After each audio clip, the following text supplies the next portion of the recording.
Presente la defensora general, doctora Alicia Alcalá, a quien agradecemos su presencia. Hay juezas, jueces, autoridades también de la Asociación de Magistrados, y tenemos, también hemos invitado a empleados, empleadas, funcionarios y funcionarias que pertenezcan a los sindicatos, a los gremios que agrupan al personal de nuestra justicia. Y así que, haciendo estos saludos protocolares, les invito primeramente, vamos a escuchar a la doctora Grillo, y después vamos a presentar a nuestra disertante invitada, que tiene una inmensa trayectoria, aunque nos ha dicho que le damos su currículum cortito. Hay mucho más de ella que podemos y vamos a ir conociendo. Así que bueno, Natalia Gerardi es de quien estoy hablando. Ella es experta en muchas cuestiones vinculadas a la igualdad de género. Está oficiando en este momento como directora ejecutiva de ELA. ELA es el Equipo Latinoamericano de Justicia y Género, que es una organización no gubernamental a la cual recomiendo inclusive que recurran siempre que tengan dudas sobre la materia. Tienen sus accesos en internet. Es una organización de estudios académicos que permanentemente incorpora y se especializa en las temáticas vinculadas a los derechos humanos. Ella es máster en Derecho por la London School of Economics, bueno, las pronunciaciones en inglés, fuera de training, and Political Science de Gran Bretaña, y tiene después de ese punto vienen un montón de otras actividades y méritos en su carrera académica, pero ella nos dijo, lean solamente la parte cortita. Así que bueno, Natalia, muchísimas gracias por estar con nosotras, con nosotros. Y primero, antes de poder pasar a la clase propiamente, a la conferencia, vamos a escuchar la salutación de la doctora Grillo, que es nuestra actual presidenta del Superior Tribunal de Justicia del Chaco. Buenas tardes. ¿Se escucha? Ahora sí. Bien. Buenas tardes. Una buena tarde aquí, chaqueña, pero trascendiendo a nuestro territorio para darles la bienvenida. Me detengo a contemplar rostros tan bellos, esos rostros expectantes, esos rostros sonrientes, con una sensibilidad que aflora en la sonrisa, que viene de muy adentro y que tiene que ver con la dicha de poder compartir aprendizaje. El enseñar, el aprender, el compartir para poder visualizar la realidad de nuestros hechos sociales, de nuestros hechos y relaciones sociales, siempre con una mirada introspectiva y con una mirada histórica que nos permite revisar siempre praxis que muchas veces quedaron instaladas en nuestros conscientes estados de opinión y también en nuestros inconscientes colectivos, y que cuánto nos cuesta evitar, prevenir y erradicar. Porque las praxis no se instalan de un día para el otro. Se instalan cuando por acción u omisión las vamos aceptando como algo frecuente de nuestras maneras de ser, de pensar, de sentir y nuestros discursos. Y cuando nos damos cuenta de que formamos parte de nuevos tiempos sociales, advertimos que esas praxis que se enquistaron y que formaron parte de esas antiguas maneras de ser todavía subsisten. Por eso, desde este lugar, con amor, con mucho amor, quiero, en nombre del Superior Tribunal de Justicia, en nombre de nuestro Poder Judicial, que tanto necesita de nosotras y nosotros hoy, dar la bienvenida a Natalia, que es una mujer, gran luchadora, militante, trabajadora, incansable que tengo la oportunidad hoy de conocer digitalmente, pero que ya habrá nuevas oportunidades para ese abrazo fraternal, ese abrazo que lo digital no podrá nunca superar, en términos de un sentir común, de un sentir colectivo.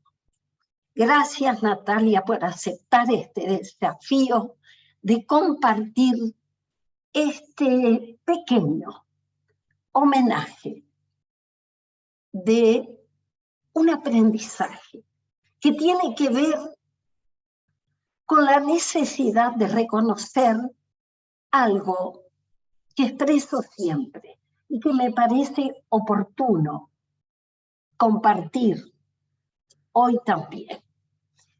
Una frase que seguramente no es mía, pero una frase de la que me apropié, me empoderé y que la hice mía. Mía con un sentido de pertenencia, mía como parte de lo colectivo, del nosotros y nosotras. Y que dice así: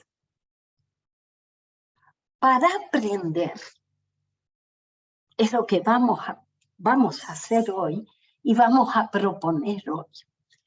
Para aprender es necesario comprender. Para comprender qué es captar en su real dimensión el sentido de algo, para luego hacerlo inteligible, comprensible, compartible en la instancia del interpretar. Para comprender es necesario aprender, y para aprender es necesario comprender. Y para eso estamos aquí. Gracias, querida Alicia, por estar siempre nuestra defensora que encabeza nuestro Ministerio Público de la Defensa. Gracias porque somos Poder Judicial, y Natalia, qué bueno que dentro de tus maravillosos antecedentes destaquemos algo muy singular: tu pertenencia a una organización social. Las organizaciones sociales son las que siempre, a toda hora, en todo momento, ayer, hoy y siempre, van a venir en auxilio de las autoridades constituidas, que por un tiempo coyuntural y cronológico estamos ocupando cargos, desempeñando funciones y trascendiendo los roles sociales. Es lo que perdura. Y sin el acompañamiento de las organizaciones sociales en un sistema social y en una forma de ser democrático, no es posible gobernar, no es posible administrar justicia, y tampoco es posible, si ustedes no nos marcan el camino de lo que debemos ver, de lo que debemos acompañar y de lo que debemos hacer o no hacer, no es posible legitimar nuestros accionarios. Gracias, con emoción, y aquí una aprendiz más acompañando esta instancia histórica en un tiempo, en un marzo muy especial, poniendo la mirada con una mirada de memoria activa para el nunca más de las dictaduras cívico-militares en nuestras democracias, que debemos fortalecer, oxigenar y, ¿por qué no?, cuestionar. Nada más. Muchas gracias, doctora. Bueno, haciendo el pase, no quiero olvidarme nuevamente de agradecerte, Natalia, porque sabemos de tu trayectoria y porque, bueno, reitero, este tema nos pareció de profunda importancia en esta ocasión para referirnos a las cuestiones que, como bien decía la doctora, muchas veces por nuestras estructuras culturales han quedado soslayadas, fuera del ojo de atención, y estamos en un tiempo de reivindicación muy profunda en ese sentido. Esto tiene todo que ver justamente con nuestra tarea judicial, en el cotidiano, en el que tenemos que incorporar la perspectiva de género, y esto viene absolutamente de la mano de reconocer todas las estructuras que, como dije, subyacen a las cuestiones que meramente aparecen en un expediente. Entonces, esta incorporación de las lógicas culturales que van marcando la vida y los destinos de las mujeres, y que muchas veces pasan desapercibidas en el mes de la mujer trabajadora, nos pareció un tema de absoluta actualidad y de necesidad. Así que bueno, la dinámica de la clase va a tener unos 30, 35, 40 minutos de exposición por parte de Natalia, conforme ella la vaya guiando, y posteriormente daremos espacio a algunos intercambios. La planilla de asistencia, como siempre, las compañeras del centro de estudio van a estar socializándolas en el chat a medida que vayamos llegando al final de la actividad. Muchísimas gracias por el tiempo, por su presencia a todos y a todas, y ahora sí, Natalia, quedamos en tus manos. Bueno, muchísimas gracias. Gracias, Luciana, por la invitación y por coordinar toda esta actividad. Gracias, doctora Grillo, por las palabras iniciales y la apertura, y a todos ustedes, todas ustedes, por el interés en esta temática. Yo espero poder hacer una presentación inicial y ojalá dar lugar después a una conversación. No sé, perdón, si es la modalidad habitual, pero si quieren y en la medida de lo posible intervenir en el chat, si hay alguna pregunta o cosa en el momento que quieran plantear o preguntar o pedir clarificación, encantada de la vida. Y si no lo veo yo, te pido, Luciana, si me das una mano en leerlo e interrumpir con toda tranquilidad para poder hacer de esto algo lo más parecido posible a lo que haríamos si pudiéramos estar reunidas en este momento en Resistencia. Así que bueno, como decían, yo soy abogada de formación de la Universidad de Buenos Aires, pero me dedico hace mucho tiempo a dirigir una organización de la sociedad civil que trabaja una agenda de género e igualdad y derechos humanos de las mujeres y derechos humanos de las personas con igualdad de género amplia desde hace 15 años. Y una agenda amplia quiere decir una agenda interrelacionada, ¿no? Una agenda que vincula diferentes aspectos de las distintas dimensiones de la autonomía. La autonomía física, la autonomía de la libertad del propio cuerpo, no solamente en términos de derechos sexuales y reproductivos, sino también la libertad del propio cuerpo en el sentido de vivir una vida libre de violencias en plural, en sus diferentes manifestaciones, ¿no? Y de poder desarrollar nuestro plan de vida de acuerdo a nuestros deseos, intereses, preferencias, sin coerción y sin violencias. También la autonomía política, en sentido de participación social y política en las diferentes dimensiones de la vida social, política, económica de nuestra comunidad. Y también autonomía económica, que quiere decir la posibilidad de generar recursos, de disponer de los recursos otra vez sin violencias de diferentes formas, entre otras violencias económicas y patrimoniales, pero también la posibilidad de disponer de recursos, y para disponer de recursos es necesario disponer de tiempo.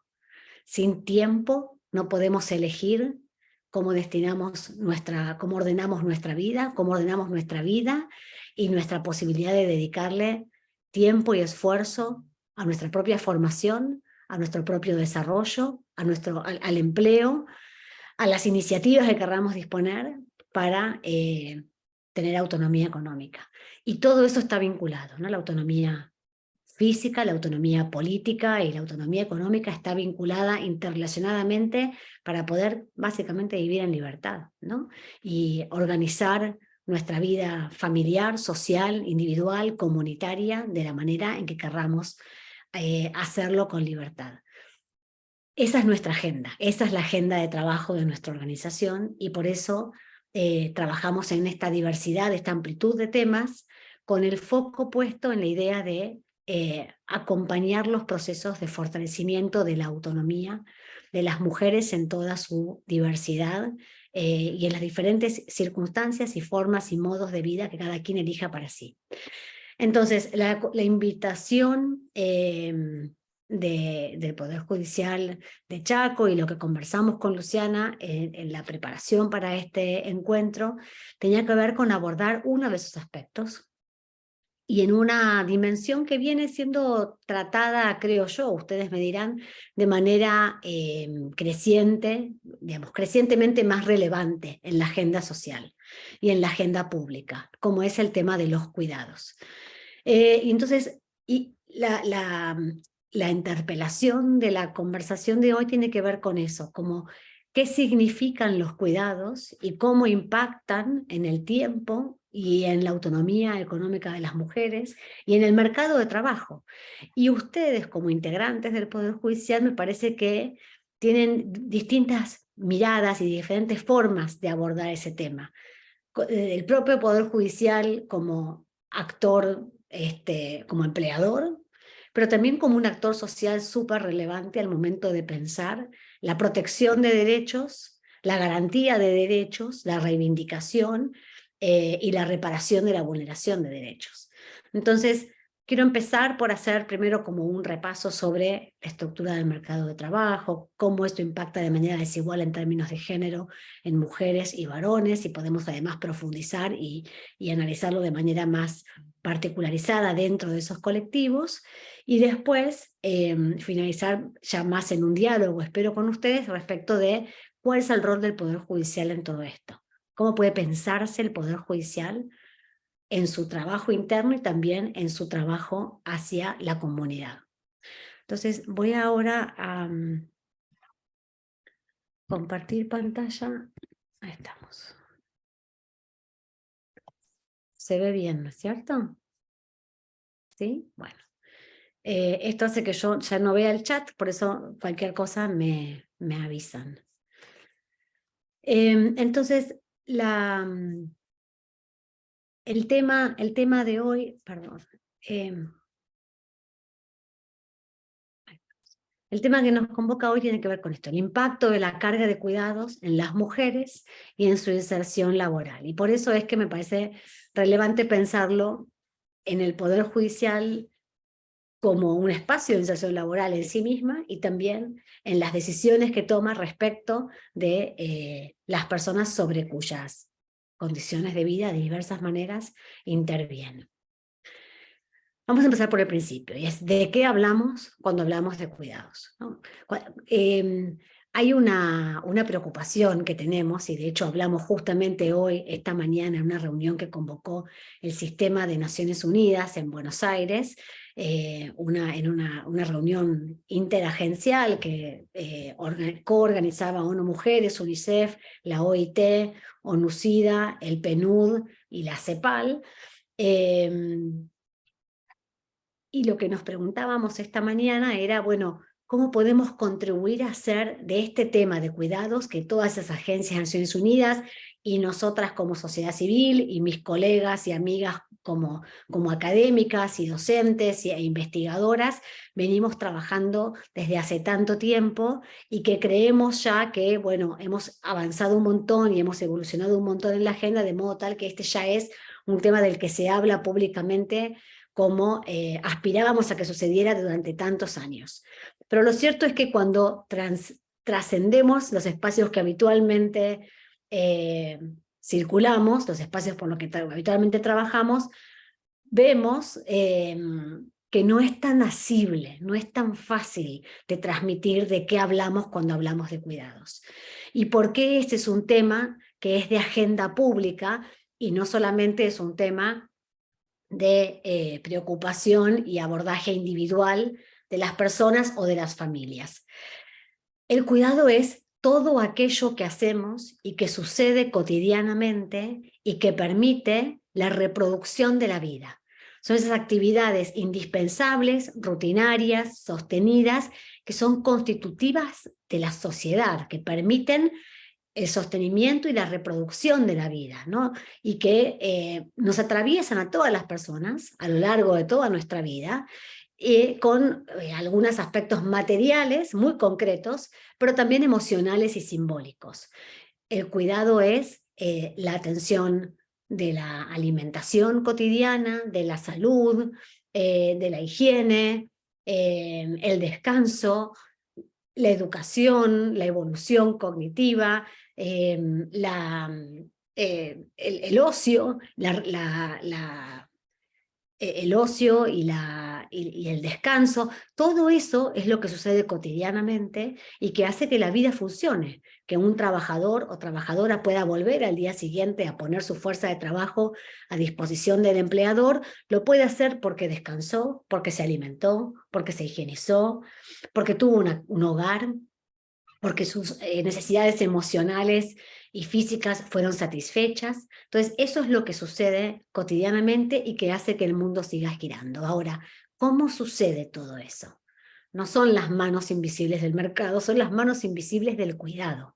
Son las manos de las personas cuidadoras y generalmente al interior de las familias que satisfacen estas necesidades de cuidado directo, sobre todo de brindar alimentación, asegurar el descanso, contribuir a la higiene, ¿no? El cuidado, lo que hacemos directamente, sobre todo para las personas que más demanda de cuidado requieren, mayor intensidad de cuidado requieren, que son la primera infancia, niños y niñas en la primera infancia, de manera decreciente a lo largo de la infancia y adolescencia, pero que a lo largo de la vida podemos tener nuevamente mayor intensidad de demanda de cuidado, por ejemplo, hacia el final de la vida o en momentos de enfermedades o situaciones críticas frente a un accidente o lo que fuera. Entonces, hay un cuidado directo que hacemos por otras personas cuando brindamos esa alimentación, esa higiene, esas condiciones para el descanso, etc.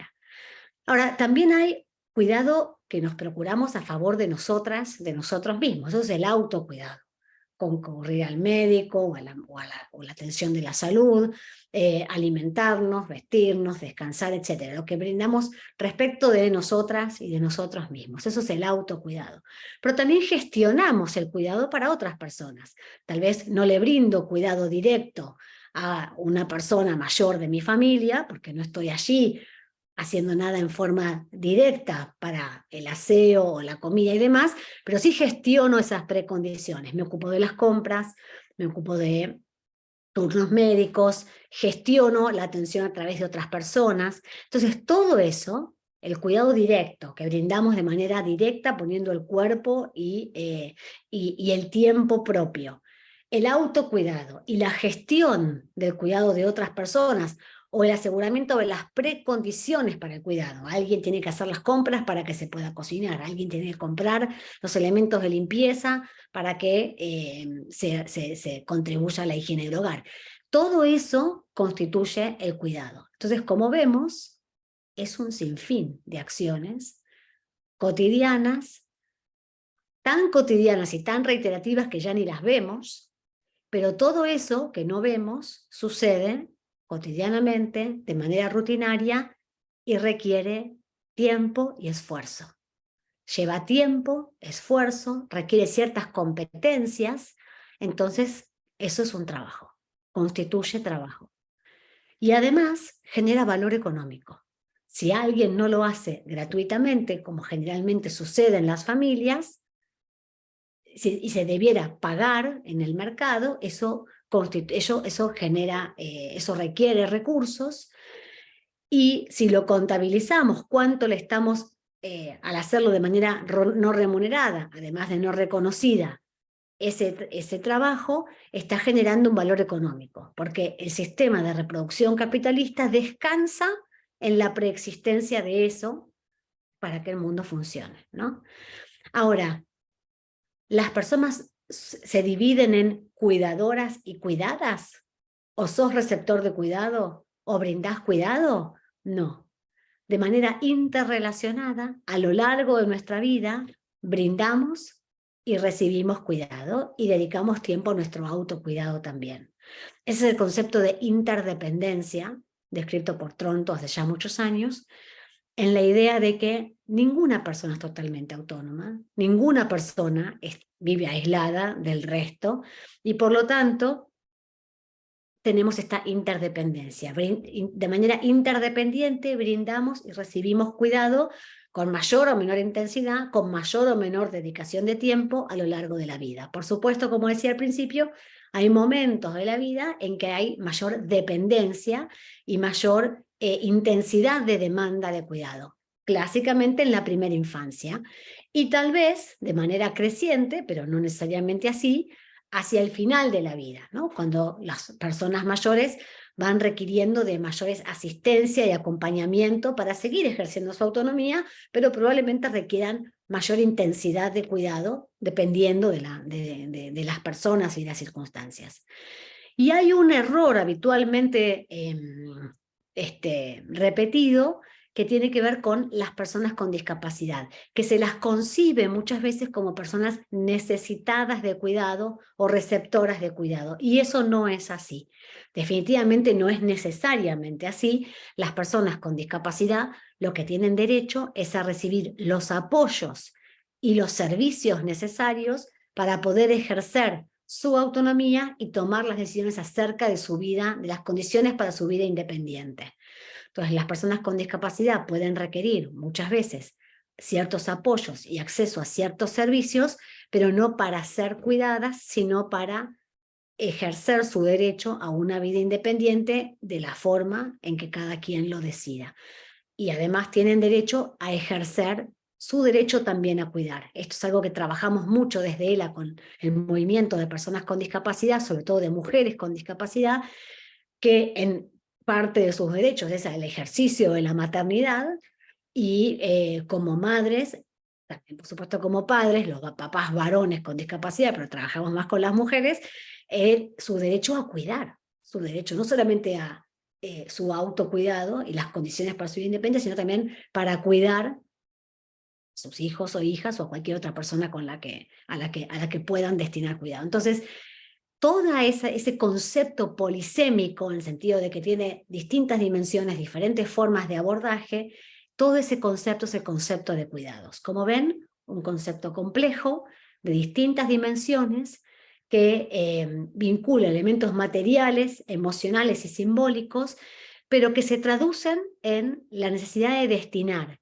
tiempo, esfuerzo y generar ciertas competencias para contribuir al valor económico de la reproducción social, ¿no? Esa primera definición del reconocimiento del cuidado como un trabajo llevó, en la literatura feminista y de la economía del cuidado, a distinguirlo del empleo. No es lo mismo el trabajo que el empleo. El empleo es lo que hacemos a cambio de una retribución en dinero en el mercado, ¿no? Cualquier tipo de empleo, el empleo en relación de dependencia, público, privado, el autoempleo, el trabajo en diferentes condiciones. Pero el empleo es lo que hacemos a cambio de una retribución en dinero, el trabajo es todo esto. Incluye el empleo, pero incluye también este trabajo no remunerado, que es el trabajo de cuidados. Ahora, lo cierto es que las personas dedicamos distinta cantidad de tiempo al trabajo no remunerado y al trabajo remunerado, a la ocupación, al empleo. ¿Cómo medimos ese tiempo distinto que dedicamos? Bueno, la herramienta estadística que se usa son las encuestas de uso del tiempo. Estos son los datos de la encuesta de uso del tiempo a nivel nacional que hizo el INDEC en el 2021, que tal como se viene midiendo en la región desde hace muchos años, muestra la distinta carga de tiempo que le dedicamos mujeres y varones, está hecho en términos binarios, mujeres y varones, al trabajo remunerado y al trabajo no remunerado. La desigualdad se empieza a ver, la desigualdad por razones de género se empieza a ver con toda claridad cuando miramos el tiempo que le dedicamos. Las mujeres le dedicamos casi el doble de tiempo que los varones al trabajo no remunerado de cuidados, a toda esa cantidad de acciones materiales y emocionales y simbólicas que mencionábamos antes, ¿no?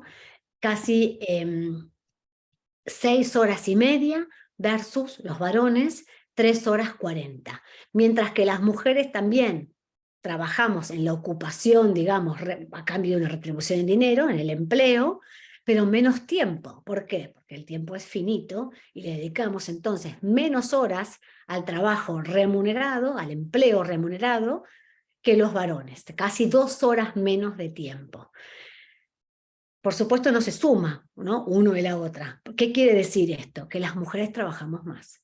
Cuando sumás trabajo no remunerado y trabajo remunerado, el día de las mujeres dura más tiempo, dura más, se extiende por más tiempo, incluyendo la superposición de actividades, ¿no? Y ustedes lo deben vivir probablemente, muchas de ustedes.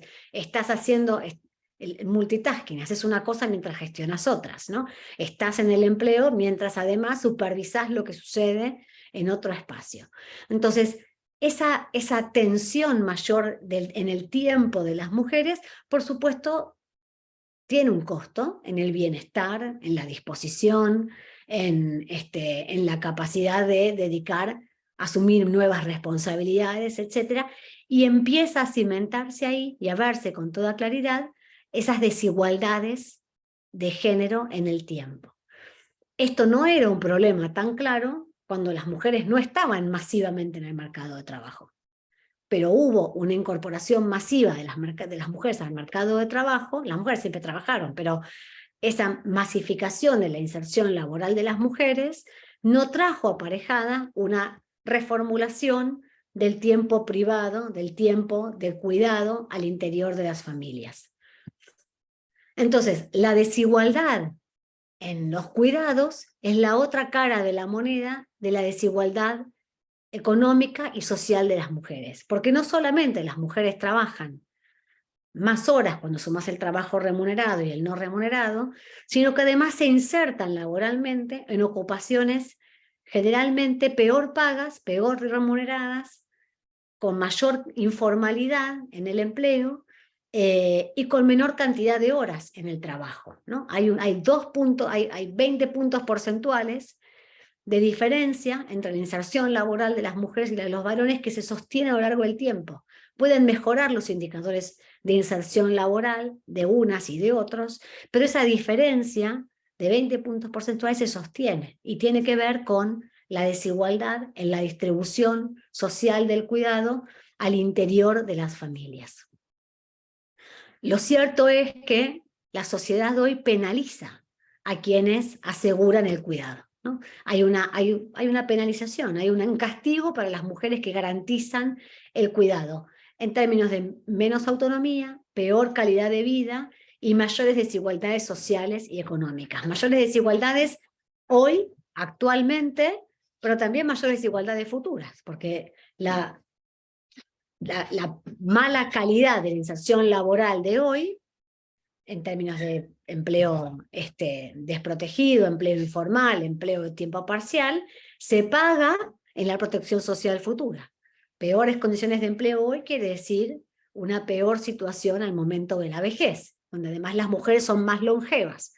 Entonces, esa desigualdad que vemos hoy, que uno podría pensar hoy, bueno, son elecciones, es una decisión, etcétera, cosa que podemos discutir, porque son decisiones en todo caso condicionadas por la falta de otras opciones de cuidados, no es una decisión tan libre frente a la falta de abanico de oferta de cuidados, pero además es un problema no solo actual, sino futuro en términos de calidad de vida y condiciones de vida para el futuro. ¿Por qué es importante hablar de esto? ¿Por qué es importante hablar de los cuidados hoy? Hoy desde hace varios años, pero porque es un tema que también tratamos, respecto del cual tratamos de transmitir la urgencia de abordar esta agenda. Y ese es otro tema que conversábamos en la reunión de esta mañana y que problematizamos habitualmente. ¿Cómo transmitimos la urgencia de hablar de los cuidados en un contexto en el que el mundo sigue funcionando? ¿Cómo decimos que es urgente abordar el tema de cuidados cuando sabemos que en realidad el déficit de políticas de cuidado, de políticas públicas de cuidado, se resuelve hoy en día. ¿Cómo se resuelve? Con el costo de las mujeres, sobre el costo de las espaldas de las mujeres, pero lo cierto es que se resuelve. Pero claro, muchas cosas han cambiado en los últimos últimas décadas, ¿no? Las familias no son iguales. Cuando pensamos en, por ejemplo, la legislación laboral o la organización social del cuidado basada en la presunción de un varón proveedor y una mujer cuidadora, donde además muchos de los derechos sociales eran derechos derivados de la condición de empleo, ¿no? Entonces, la condición de trabajador empleado, y a partir de ahí se garantizaba la protección social para el propio trabajador y para su familia nuclear, obedecía a varias presunciones. Una, la idea del pleno empleo, cosa que lamentablemente en nuestro país ya no es una realidad desde hace demasiado tiempo. Pero dos, también descansaba en la idea de una familia nuclear estable, heterosexual y sostenida, que ya no existe, que ya no cambió. Las familias fueron cambiando. 1 de cada 2 matrimonios termina en divorcio, por lo menos en la ciudad de Buenos Aires. Muchas personas todavía ya ni se casan. Las familias ensambladas son una realidad muy extendida. Y las mujeres se han incorporado masivamente en el mercado laboral. Entonces, esa presunción sobre la cual descansaba la idea de la derivación de los derechos a partir de la condición del varón proveedor, que seguramente tenía o debía tener una mujer cuidadora en su familia, la esposa o intergeneracionalmente, eso cambió. Las mujeres están insertadas en el mercado laboral, las familias se separan, se vuelven a ensamblar, las mujeres mayores siguen en la ocupación por diversos motivos, y entonces esa mujer cuidadora ya no es una parte de la realidad más habitual en gran parte de la sociedad argentina. Entonces eso genera una crisis de cuidados, ¿no? Que se resuelve de distinta manera según los recursos con que cuente, según los recursos con que cuente la familia en términos económicos, o con que se cuente socialmente, según si estemos en un contexto urbano, de gran ciudad o de ciudad más pequeña, y en un contexto rural es totalmente diferente, o se resuelve en el ámbito de la comunidad. Ahora vamos a ver los diferentes actores de la Organización Social del Cuidado. Lo cierto es que hay una crisis del cuidado. ¿Por qué? Porque la presunción sobre la que se establecía la forma de organizarlo antiguamente ya no existe. ¿Cómo se está resolviendo eso actualmente? ¿Cómo se puede? ¿Sobrecargando a quién? Sobrecargando a las mujeres al interior de las familias, con todos los problemas que eso trae por las distintas conformaciones familiares que ya no son iguales a las de antes. Ahora, también es importante hablar de esto por un tema de igualdad, no solamente en términos de igualdad de género por la distinta participación de las mujeres en el mercado laboral, sino también en la participación política, ¿no? Las mujeres también se han incorporado masivamente a la vida política a partir de herramientas y de normas que avanzan en la idea de la democracia paritaria a través de diferentes formas, y además por la voluntad de participar activamente de la vida social, política y económica de nuestros países en la región. Bueno, eso también, para promover una participación más amplia de las mujeres en todos esos espacios, incluyendo en la política, es indispensable pensar cómo se organiza esa actividad en relación con las responsabilidades de cuidado. Entonces hay una corresponsabilidad del cuidado entre los géneros que también hay que pensar.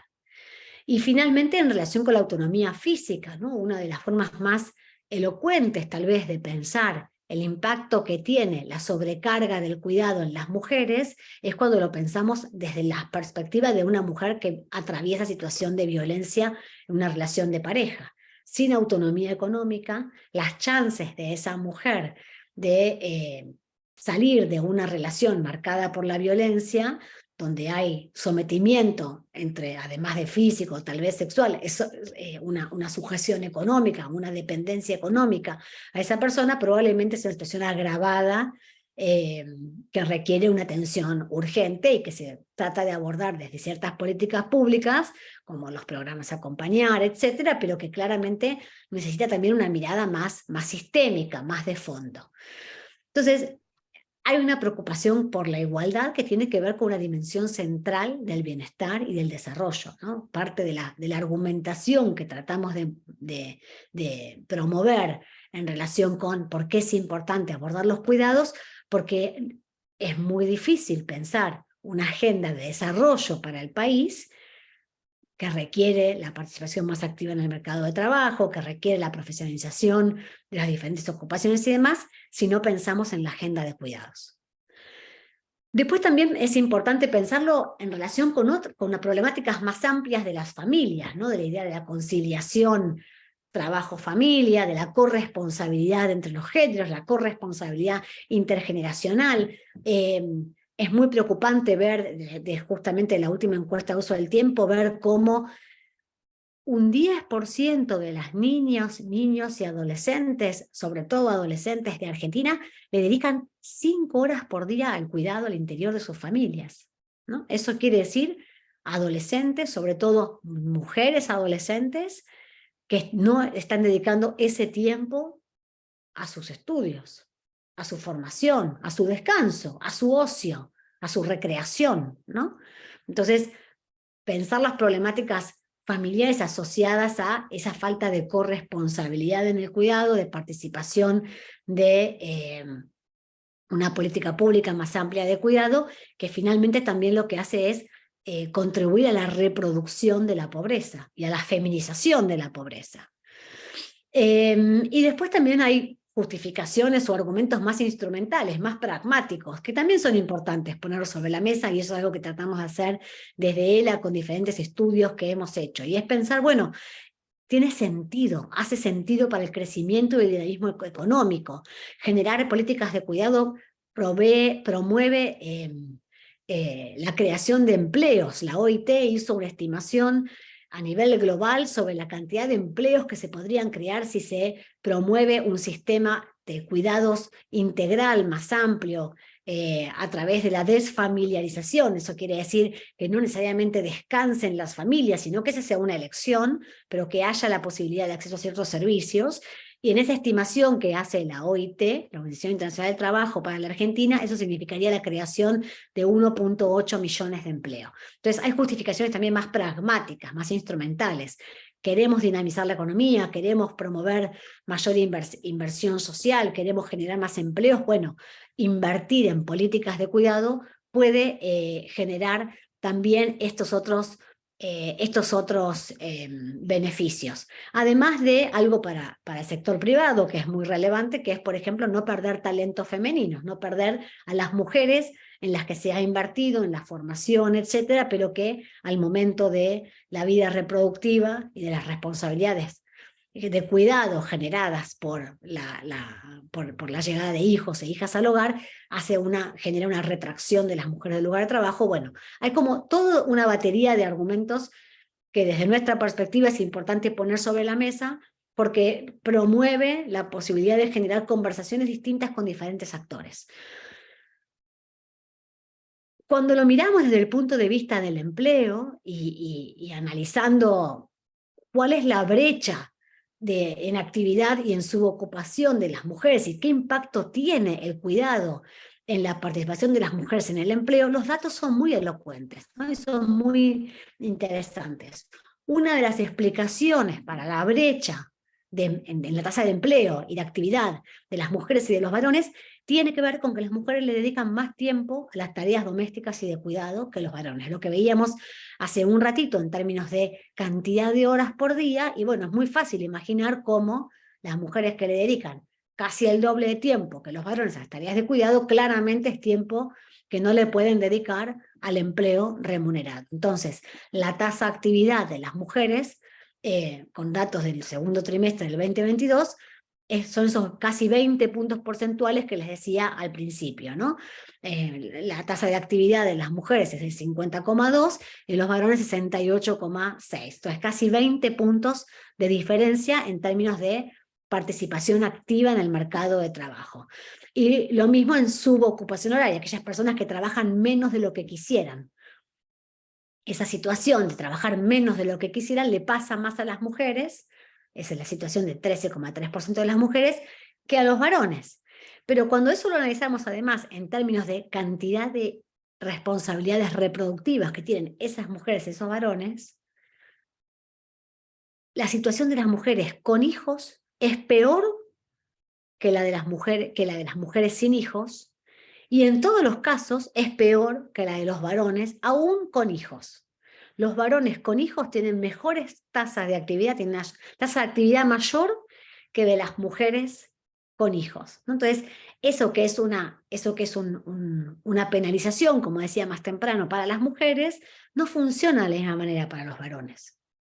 Entonces, esa desigualdad de género en el cuidado se traslada a una desigualdad de género para las mujeres con hijos en el mercado de trabajo, ¿sí? Lo mismo sucede con la tasa de informalidad, ¿no? Las mujeres están sobrerepresentadas en la informalidad, en el trabajo informal, desprotegido, que implica desprotección actual y futura respecto de los varones. Entonces las mujeres tienen menos tasa de actividad, mayor subocupación y mayor participación en el empleo informal. Entonces, eso genera una situación de mayor pobreza y mayor desigualdad, mayor pobreza de ingresos y mayor desigualdad social, actual y futura. Y eso, sobre todo teniendo en cuenta la manera en que las mujeres siguen sosteniendo el trabajo de cuidado a pesar de las distintas conformaciones familiares, sumado al impacto que tiene la desresponsabilización de muchos varones que no asumen tampoco el costo económico del cuidado, eso se traduce en la reproducción de la pobreza y la feminización de la pobreza. Entonces, por todas estas razones, el impacto de la desigualdad en la organización del cuidado es muy marcado en términos de género y es imprescindible abordarlo desde políticas públicas más temprano que tarde. Cuando miramos otra dimensión de las políticas de cuidado, digamos, otra forma de expresión, digamos, de la desigualdad, y lo podemos ver, y acá vamos también acercándonos un poco al Poder Judicial en su dimensión institucional, porque claro, el ámbito del Poder Judicial, como los poderes de Estado, son espacios privilegiados de participación, de presencia, de trabajo, también de empleo para las personas y para las mujeres en particular. Cuando miramos los mapas de género en la justicia, ¿no?, que desde hace más de una década hace la Oficina de la Mujer de la Corte Suprema, vemos claramente lo que sabemos quienes transcurrimos a la Facultad de Derecho, que es la feminización de la carrera de abogacía, ¿no? Hay hace muchos años, hace más de 30 años, que en la Facultad de Derecho, por lo menos donde yo me gradué, en la Universidad de Buenos Aires, hace más de 30 años que las graduadas son más mujeres que varones.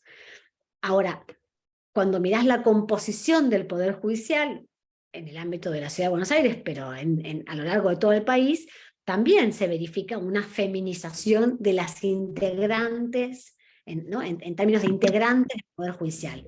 No así en términos de personas en los lugares de decisión, las máximas autoridades de todos los espacios, como ven acá, pero sin duda también del Poder Judicial, sigue siendo masculina, ¿no? A pesar de que hace 30 años que hay más mujeres graduadas que varones, esa feminización de la carrera de Derecho no se transfirió todavía a las más altos espacios de decisión dentro del ámbito judicial, en ninguna jurisdicción. Pero tampoco en los grandes promedios nacionales. Cosa que no es sorprendente porque pasa también con otras profesiones. Pasa, por ejemplo, con la profesión médica, ¿no? La medicina también es una profesión altamente feminizada, pero cuando mirás los espacios de decisión de los ámbitos de atención de la salud, también siguen estando sobre representados los varones.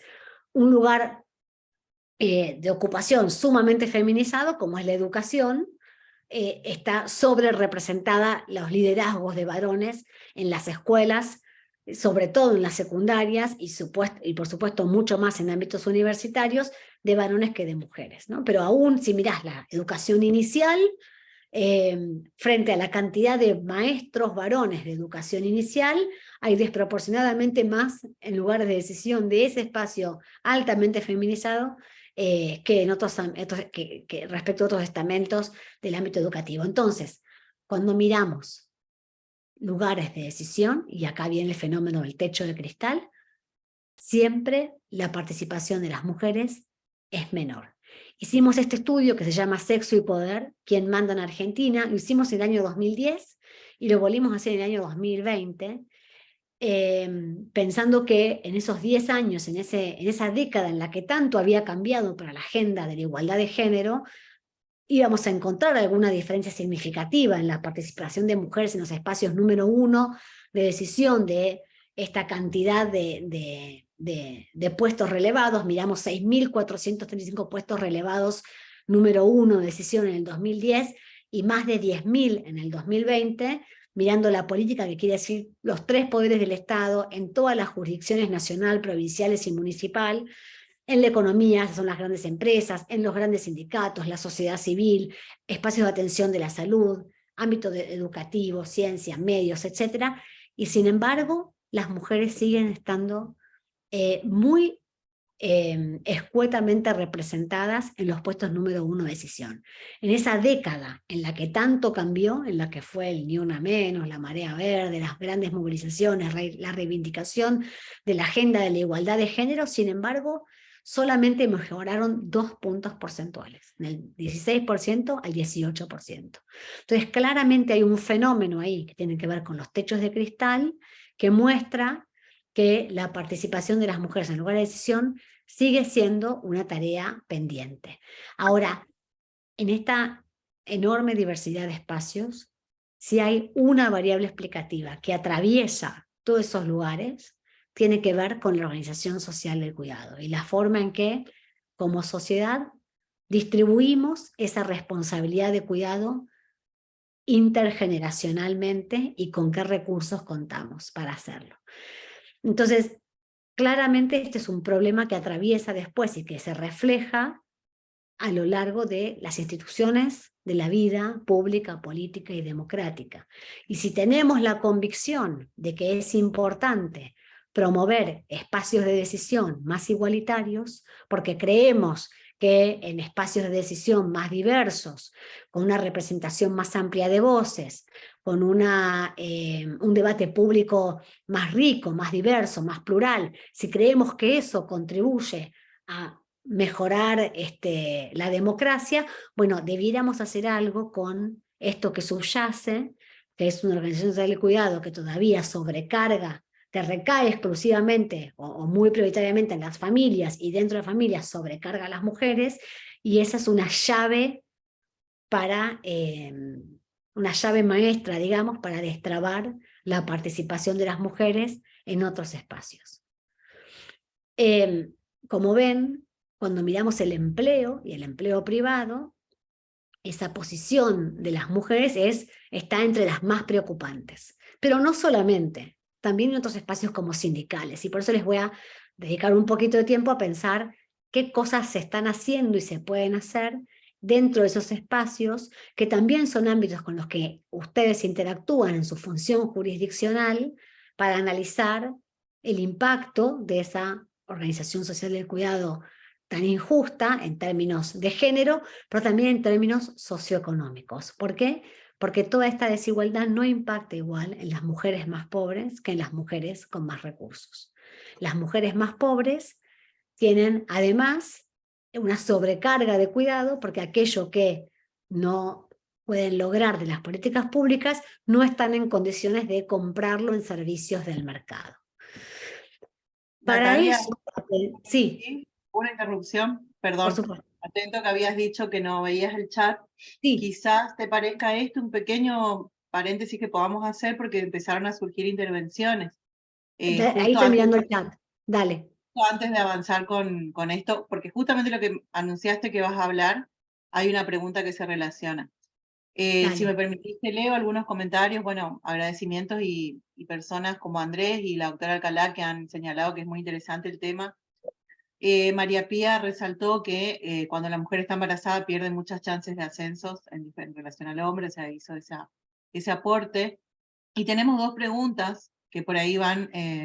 También un aporte de Graciela Taboada, que dice que en los medios de comunicación, ella da un ejemplo de porcentajes: en una empresa de medios de comunicación del interior hay 25 varones, 5 mujeres empleados y empleadas. Y preguntas, tenemos dos que quizás vayan en el sentido de lo que vas marcando en tu exposición. Silvina pregunta cómo se propone introducir estos cambios en el ámbito familiar para que la igualdad sea real o se traduzca en el ámbito social y profesional. Y Gabriela Rosselló nos pregunta, quisiera saber si existe a nivel nacional o en alguna provincia una oferta concreta del Estado de prestación de cuidado.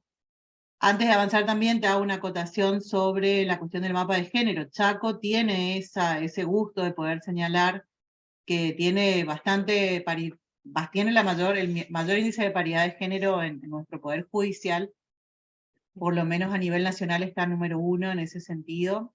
No será casual que también desde la incorporación de los concursos de oposición y antecedentes que están establecidos en la Constitución Nacional, y que de ahí empezaron, provincial, perdón, en la Constitución Provincial, empezaron a ser ganados por mujeres también. O sea, nuestro Poder Judicial en este momento, en sus poderes, en su lugar de mayor decisión, que son las ministras y ministros del Superior, tiene paridad en la Defensoría, tiene paridad en el Ministerio Público Fiscal. De hecho, en la Defensoría, esta es una acotación que siempre le hacemos a la doctora Alcalá, así como la Fiscalía ha ido emparejando los niveles de mujeres, siempre el ámbito penal históricamente relacionado a los varones, ¿no?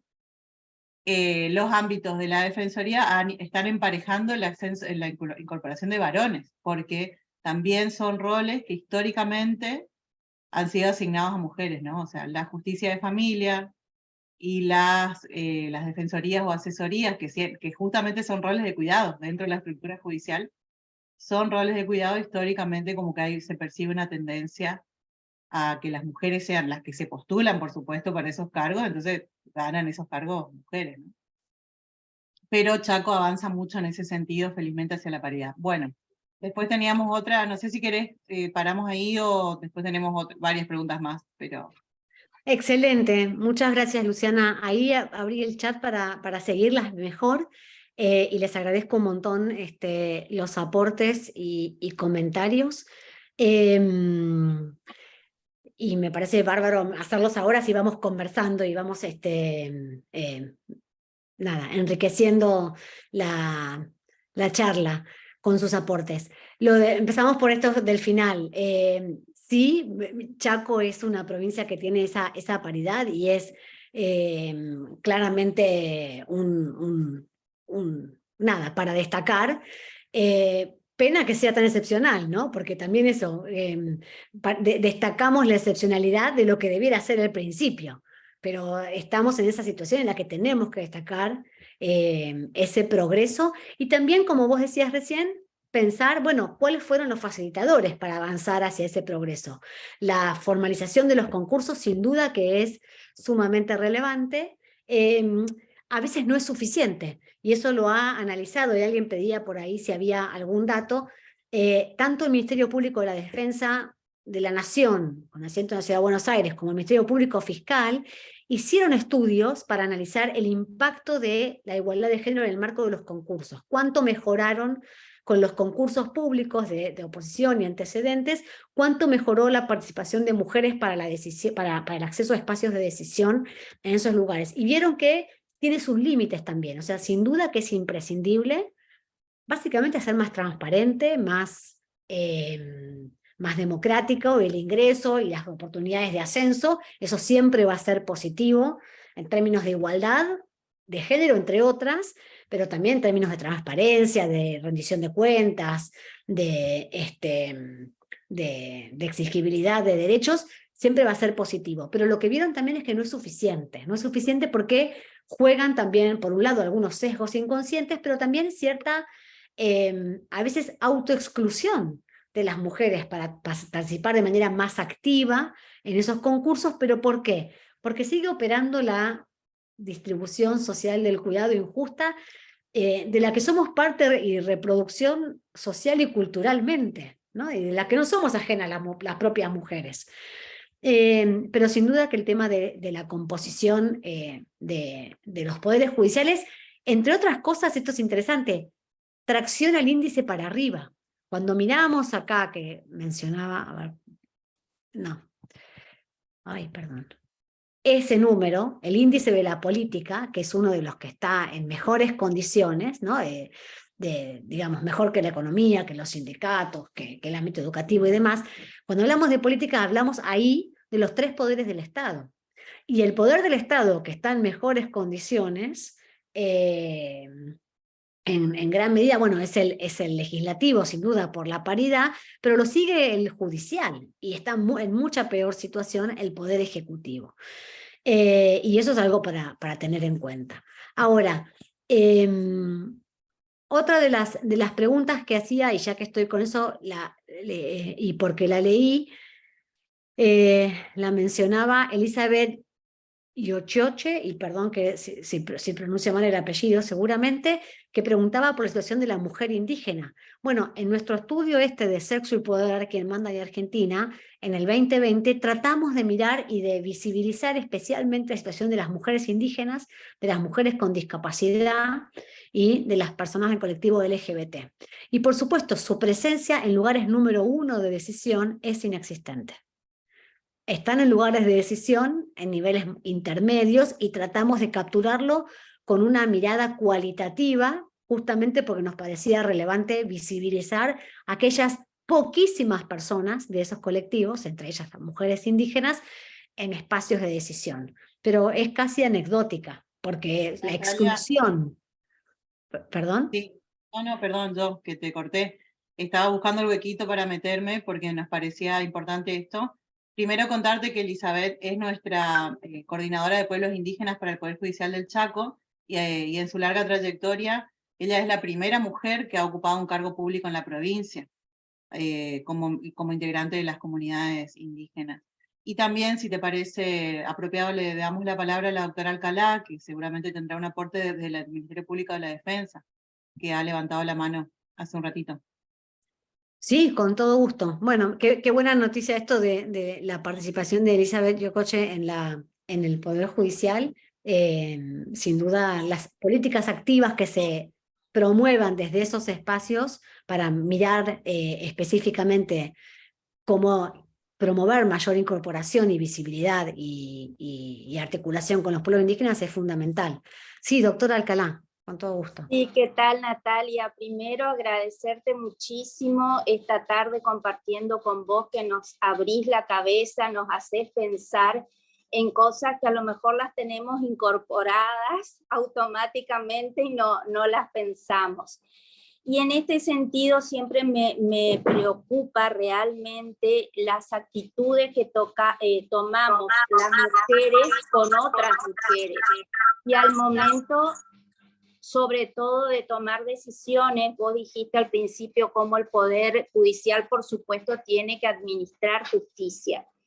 Y quería compartir con ustedes realmente porque me preocupa esto, que a veces no tenemos esta mirada que vos estás diciendo, que es una mirada de género, obviamente. Hoy tuve el caso de una mujer muy humilde que por distintas circunstancias lesionó a otra mujer.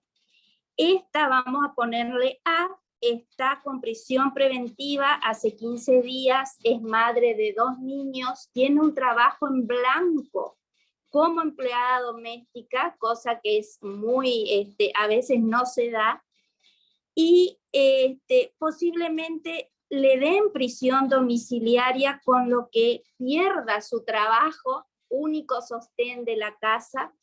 Y mientras tanto, en estos 15 días, también dejó de cuidar a sus hijos y recae el cuidado en la madre. A su vez, la madre tiene que duplicar su trabajo para poder seguir manteniendo los nietos. Entonces, me parece que esta tarde, esta charla es un puntapié inicial espectacular para poder empezar a reflexionar todos, pero especialmente las mujeres, cómo no ser reproductoras de pobreza, lo que vos dijiste hace un rato, ¿no? Cómo las cadenas de cuidado deben ser cuidadas también por los que administramos justicia. Por supuesto, cada caso es un caso, no voy a generalizar, pero el fundamento de la prisión preventiva es el peligro de fuga. No sé qué peligro de fuga con una mujer realmente que no tiene medios económicos. Solo eso quería compartir y agradecerte de nuevo este tema importantísimo que estás abordando. Muchas gracias por el aporte, porque me parece que además nos lleva a otro tema, que no es materia de esta conversación, pero que es un tema que ustedes abordan como Poder Judicial y que podemos conversar en otro momento, que es qué significa juzgar con perspectiva de género. Exacto. Cuando hablamos de juzgar con perspectiva de género parece una entelequia, ¿no? Parece como que es un concepto que se ha vaciado un poco de contenido y pareciera que juzgar con perspectiva de género es nombrar algunas leyes y algunos tratados internacionales. Y no, justamente ese caso muestra qué significaría abordar ese tema, ese caso, esa situación con una perspectiva de género, que es mirar contextualizadamente y por el impacto diferencial de género que tiene cualquier decisión, por ejemplo, la prisión domiciliaria, en esa mujer concreta, en esa realidad familiar específica. Y es quién cuida, con qué recursos se sostienen, qué impacto tiene, a quién beneficia, cuál es el objetivo, ¿no? Entonces, ese es un excelente caso para pensar qué significa juzgar con perspectiva de género y por qué es tan importante. ¿Y qué tiene que ver el cuidado con todo eso? No es solamente que muchas veces se aborda, que no es incorrecto, pero muchas veces se aborda el tema del cuidado y la perspectiva de género en el sentido de permitir a la mujer la prisión domiciliaria para seguir ocupándose del cuidado de sus hijos e hijas menores de edad, que no es menor y no es poco importante, ¿no? Si está en la prisión, pierde el contacto con los hijos y las hijas, si está en su casa lo puede seguir haciendo. Pero ¿qué pasa con esa mujer? Es su único sostén de hogar. Y entonces no es prisión domiciliaria, es la posibilidad de sostener el empleo, porque no sostener ese empleo tiene un impacto en los ingresos y en la reproducción de la pobreza y en la sobrecarga de otra mujer, que es lo que usted mencionaba respecto de la abuela. Parece un caso muy ilustrativo para mirar las interrelaciones, que es lo que nos demanda básicamente una perspectiva de género a la hora de administrar justicia, incorporando también el cuidado desde un enfoque de derechos y el impacto de los ingresos y la restricción de ingresos. Así que muchas gracias por el aporte.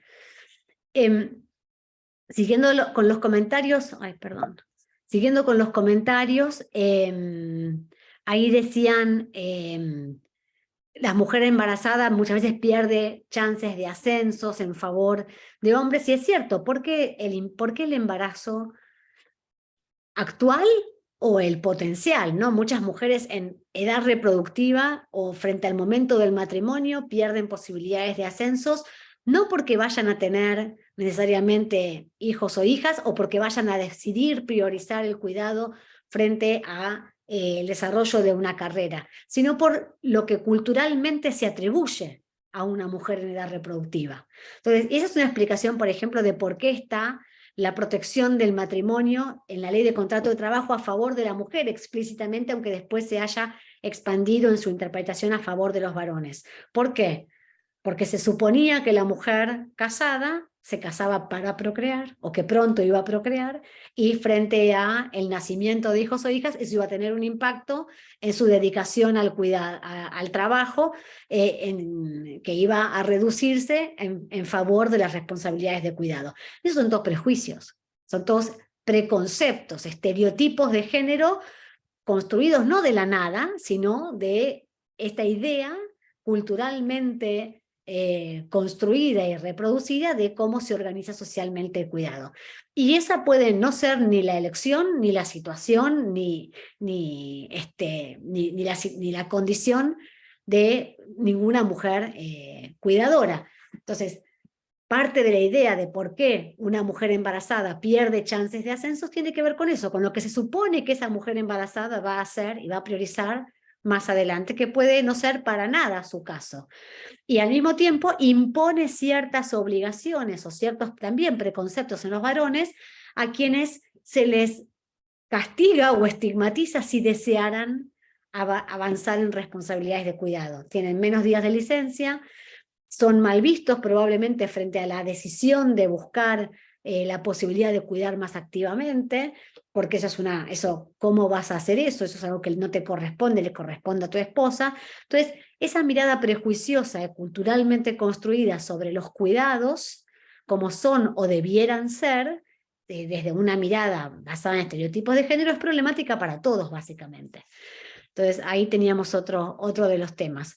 Sobre los medios de comunicación, bueno, es un tema sumamente relevante porque finalmente desde los medios de comunicación también se construyen mensajes, ¿no? Y eso es parte de lo que algunas intervenciones desde medios de comunicación y desde una mirada más de intervención de la cultura se trata de hacer, ¿no? Que es construir ideas distintas. Alguien preguntaba, y creo que ahora lo perdí, ejemplos concretos de políticas de cuidado. Hay un montón, sí, les recomiendo que miren... hay un sitio web que se llama Mapa de Cuidados que construyó el Ministerio de Mujeres, Géneros y Diversidad, que tiene una mirada todavía en construcción, porque va evolucionando sobre qué son políticas de cuidado. Y ahí depende si hablamos de políticas de cuidado para la primera infancia, para ciertos colectivos, para personas mayores y demás. Pero para la primera infancia es como lo más sencillo. Y ahora vamos a ver, las políticas de cuidado se organizan en 3 grandes pilares: tiempos para cuidar, servicios para el cuidado y dinero para cuidar. Tiempos son las licencias, básicamente, los permisos, ¿no? Las habilitaciones de tiempo y disponibilidad de tiempo para el cuidado. Los servicios pueden ser desde los espacios de cuidado infantil, tipo lo que llamaban antes las guarderías, y también vamos a ver algo sobre eso, o los espacios educativos, que no son espacios de cuidado, pero que sí son la estrategia de cuidado más extendida que usamos las familias con hijos e hijas en edad escolar, y ahí también la interpelación al Estado para que mejore la oferta de servicios públicos de educación de doble jornada o jornada extendida para que sean compatibles con una jornada de trabajo, porque lo que encontramos ahora es una gran, para las familias que lo pueden pagar, eligen, entre comillas, la educación privada porque es la escuela de doble jornada o jornada extendida que es compatible con una jornada laboral. Entonces son ejemplos de servicios que contribuyen a las políticas de cuidado y otras, ¿no? Que ahora podemos ver un poquito más. Y no me acuerdo si había otras preguntas concretas. Teníamos una sobre la legislación provincial, que si me permitís acá pongo nuestro aporte. Dale. Es algo que estábamos repasando ahí con las chicas del Centro de Género mientras tanto, Milagros y Marisol, que son nuestro equipo del Centro de Género. En principio no, salvo que nos estemos olvidando alguna, no hay una ley específica provincial que establezca la obligatoriedad de equiparar los lugares de acceso al trabajo. Solamente la cuestión de paridad de género en la legislatura, que eso sí existe, y algunas leyes de cupo trans y de cupo de personas con discapacidad, pero no específicamente ninguna ley que disponga que los empleadores, privados mucho menos, tengan que incorporar con igualdad, digamos, varones y mujeres. Y después, bueno, como para que podamos avanzar, hay otros aportes que si después los leemos sobre el final también, que ya no son preguntas, pero son aportes de los asistentes que están muy activos en el chat. Pero si te parece, continuamos. Bárbaro, sí, ahí estoy repasándolos rápidamente. Gracias, Luciana, que pusiste el link al mapa de cuidados. Pero sí, algunas de estas cosas las vamos a ir abordando y podemos volver sin duda. Bueno, a ver, este es un tema que me parece central, sobre todo desde el ámbito específico de intervención de ustedes, ¿no? Y es la conceptualización del cuidado desde un enfoque de derechos. Desde un enfoque de derechos que fue un aporte teórico, académico, que hizo Laura Pautasi, que es una de las socias fundadoras de ERA y actual presidenta, que definió ya en el 2007 la idea del cuidado desde un enfoque de derechos humanos, que se trató básicamente de aplicar el enfoque de derechos humanos a las políticas sociales conceptualizadas bajo la idea de la economía del cuidado. Eso dice que el cuidado es un derecho que le corresponde a todas las personas independientemente de su situación laboral o su lugar de residencia. Implica para el Estado obligaciones positivas y negativas y que incluye el derecho a cuidar, a ser cuidados y al autocuidado. y que incluye decidir cuánto, cuándo y cómo cuidar. Implica tener acceso a tiempo, a dinero y a servicios o infraestructura, servicios en términos amplios que incluye espacios de cuidado, servicios de cuidado e infraestructura, la organización de la comunidad, de la ciudad, la distribución del transporte, la organización del transporte pensando en quién lo usa para qué cosa, cómo se vincula la movilidad urbana con las responsabilidades de cuidado y cómo lo usamos. Y también hay encuestas ahí bien interesantes sobre el uso del transporte y muestran cómo las mujeres hacemos generalmente recorridos con muchas paradas, porque llevas a alguien acá, allá, parás a hacer la compra, haces el negocio, ¿verdad? Hasta que llegas a tu lugar de destino, y los varones hacen recorridos más directos, más lineales. Entonces el transporte tiene que organizarse en función del uso, y el mayor uso del transporte público es de las mujeres, no de los varones, ¿no?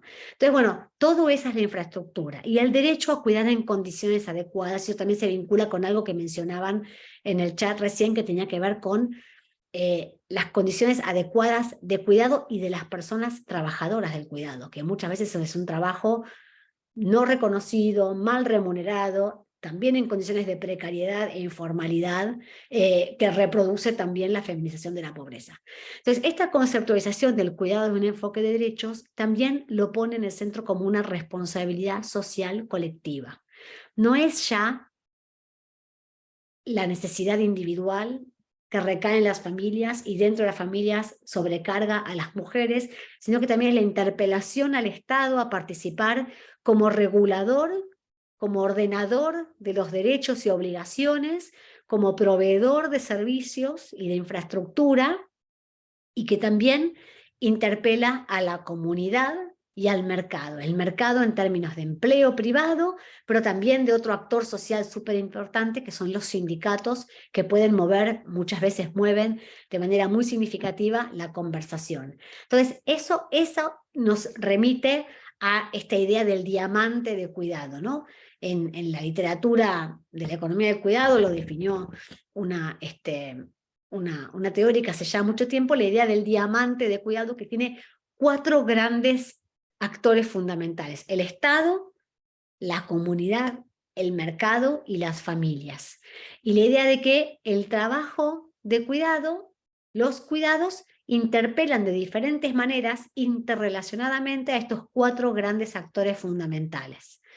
Y el ámbito del empleo, el ámbito del trabajo remunerado, es clave para facilitar o dificultar la conciliación de responsabilidades familiares y laborales entre varones y mujeres. Y para eso están estos 3 grandes pilares que mencionaba antes: tiempo para cuidar, dinero para cuidar y servicios e infraestructura para el cuidado. Tiempo para cuidar, como decía, son básicamente las licencias, pero no solamente, también la extensión de las jornadas, pensar la extensión de las jornadas en función de la extensión de la jornada educativa, ¿no? Y cómo eso es incompatible, y eso sobre cómo se resuelve y cómo se va articulando, la idea de flexibilidad horaria, las licencias y permisos parentales y permisos familiares de cuidado más allá de la primera infancia. Muchas veces, sobre todo el sector público, ha avanzado en licencias más extendidas, mucho más sin duda que la ley de contrato de trabajo, que tiene una redacción en ese sentido, que tiene más de 40 años. Las licencias están en general pensadas para la primera infancia, para el primer año de vida de un hijo o una hija. Y las responsabilidades de cuidado exceden, en hijos e hijas exceden en mucho el primer año de vida, pero en las familias, nada, son, como decíamos al principio, somos personas interdependientes que a lo largo de la vida tenemos distintas intensidades de necesidad de cuidado. O sea, hoy en día, y sobre todo después de la pandemia, quedó clara la responsabilidad de cuidado que tenemos hacia las personas mayores, ¿no? Y cómo necesitamos dedicar tiempo para acompañar diversos momentos con más o menos intensidad a personas mayores. No hay nada en la regulación del empleo que incorpore eso. En algunos ámbitos del sector público existe, pero es mínimo, es muy poquito en relación con la importancia de ese tema. Entonces, los tiempos para el cuidar se refieren a eso, ¿no? La disponibilidad de tiempo a través de ciertos permisos o licencias que van mucho más allá en la necesidad respecto de la primera infancia, que es lo que tenemos como más visible y más evidente. El dinero para cuidar, que tiene que ver con las transferencias, los incentivos, la transferencia de dinero. Bueno, la AUH es una política activa de transferencia de dinero que tiene que ver con el cuidado. Es un derecho individual de los niños, las niñas, adolescentes de recibir esa transferencia a través de la persona principal de su cuidado, pero es una transferencia para los propios hijos, chicos y chicas. Pero hay otras formas, incentivos fiscales, por ejemplo, las deducciones impositivas, que son mínimas, pero a partir de esas estrategias de transferencias y de incentivos fiscales también se está dando un mensaje acerca de cómo redistribuir y asignar el dinero para cuidar, ¿no? Y los servicios para el cuidado, ¿no? Lo que decíamos antes, para la primera infancia, para espacios de cuidado infantil, para a lo largo de la niñez y la adolescencia, para personas mayores, servicios de apoyo para personas con discapacidad, como puede ser los servicios de interpretación para personas sordas, para que puedan hacer trámites diversos, o sea, todo eso bajo el paraguas de los servicios. Y sin duda, el cambio cultural. Porque en la medida en que sigamos pensando que el cuidado es una responsabilidad principalmente de las mujeres de las familias, difícilmente movilicemos esa demanda de mayor igualdad en la provisión y en la organización de tiempo, dinero y servicios, si seguimos actuando bajo la convicción estereotipada y un poco más antigua, digamos, más conservadora, de que eso le corresponde a las mujeres. Es una actividad que pueden elegir hacer prioritariamente las mujeres, pero la va a elegir en la medida que tenga opciones, en la medida que tenga otras alternativas y que entonces sea una decisión. Y eventualmente que también puedan elegir los varones, ¿no? Con la misma libertad con que lo hacen las mujeres. Ese es un tema que se viene sin duda avanzando en la agenda y que muy recientemente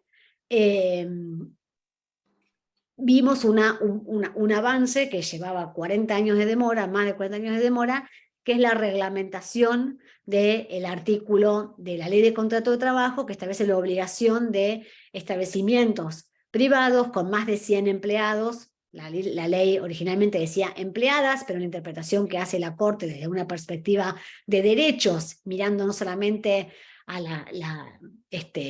mirando no solamente la asignación cultural de género, sino aquello que se quiere promover en términos de corresponsabilidad, se interpretó en la sentencia de la Corte y se reglamentó en la reglamentación, en el decreto del Poder Ejecutivo de hace un año, que aquellos establecimientos con más de 100 empleados o empleadas tengan la obligación de contar con un espacio de cuidado infantil. Esa obligación entró en vigencia la semana pasada y tiene ciertas condiciones que pueden reemplazarse, tal vez la provisión de un espacio de cuidados por diferentes maneras y diferentes modalidades de trabajo. Hicimos, para quien le interese, y lo publicamos la semana pasada, un relevamiento y sistematización de diferentes experiencias de centros de educación y cuidado infantil para niños y niñas de 45 años a 5 años, de 45 días a 5 años, implementados por empresas, por consorcios de empresas, por cámaras de interés. Hay una experiencia de un grupo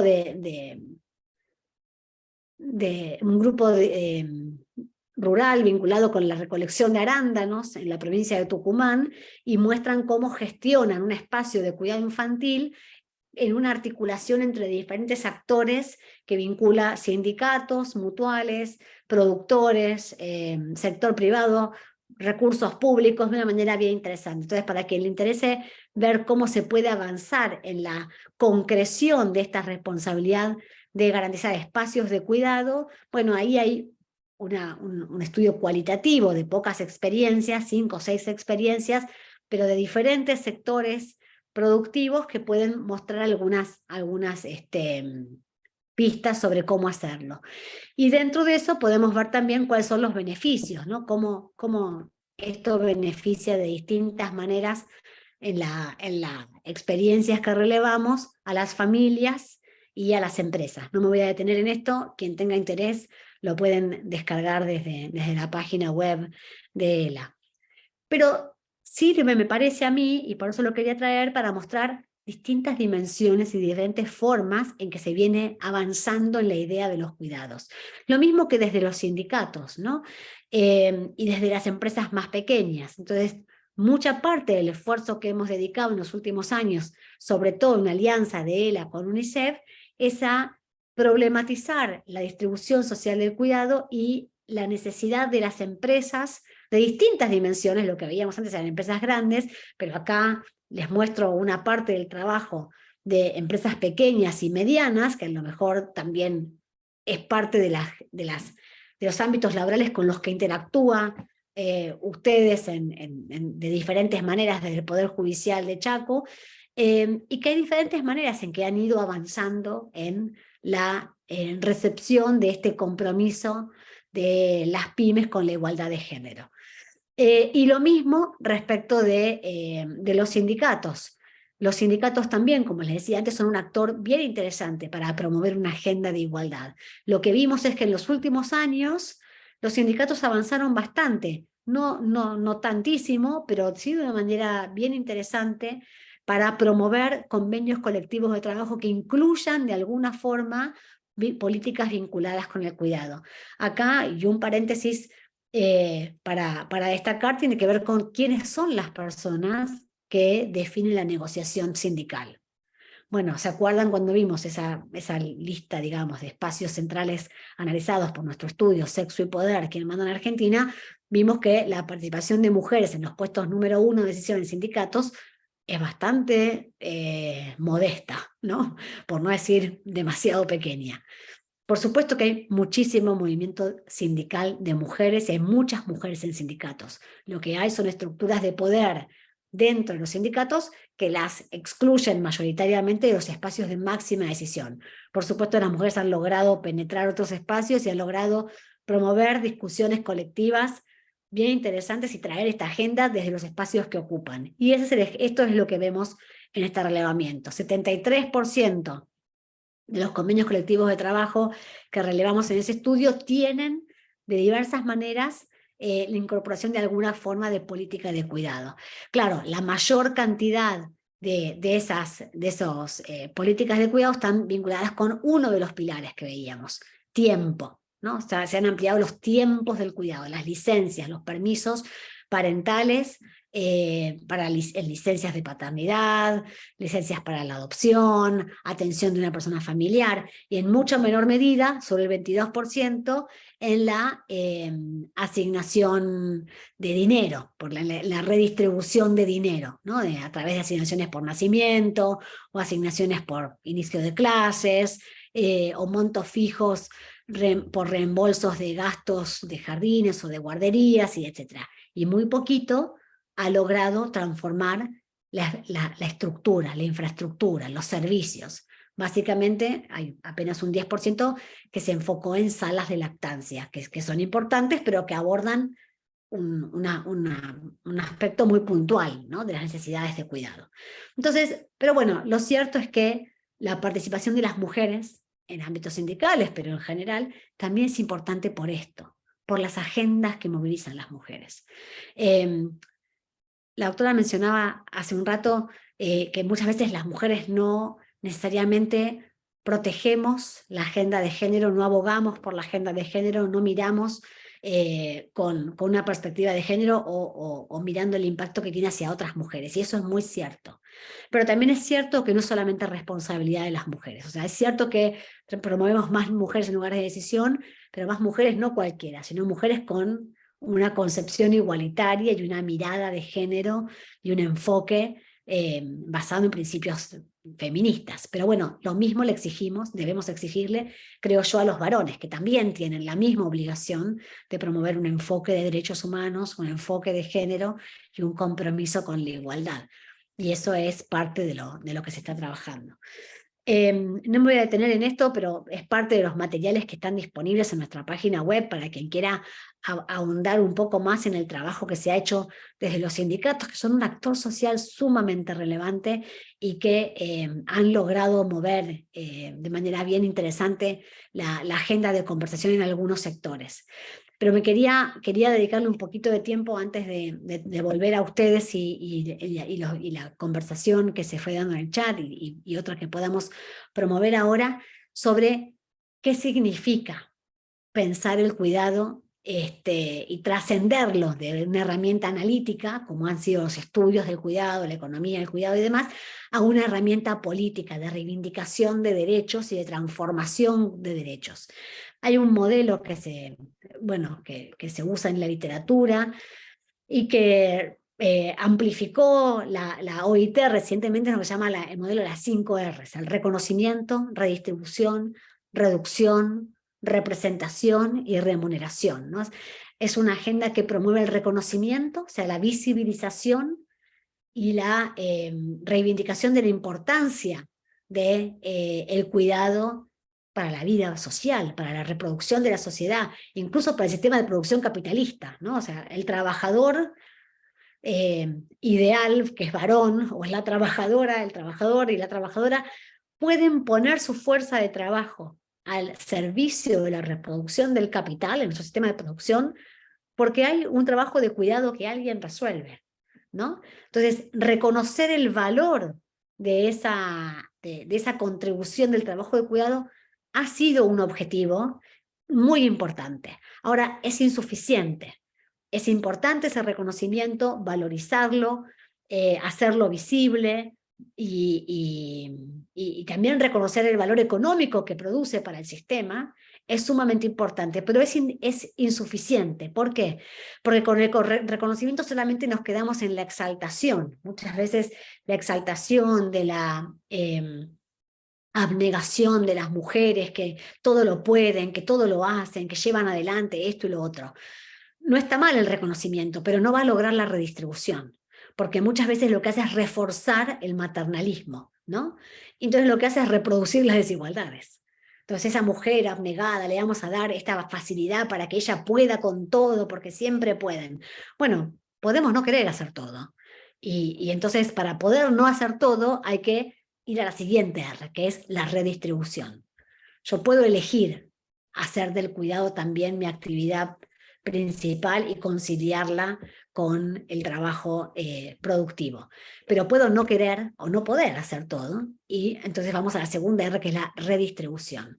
La redistribución no solamente de dinero, en términos de, bueno, no se trata solamente de pagarme más porque también cuido, cosa que es importante, como por ejemplo ha habido políticas como el reconocimiento de un año de aporte al sistema previsional por cada hijo que se tiene, cosa que es cierta, porque si se fijan bajo la ley de contrato de trabajo, el tiempo de licencia de maternidad y aún más el tiempo de excedencia no se computa como tiempo de servicio.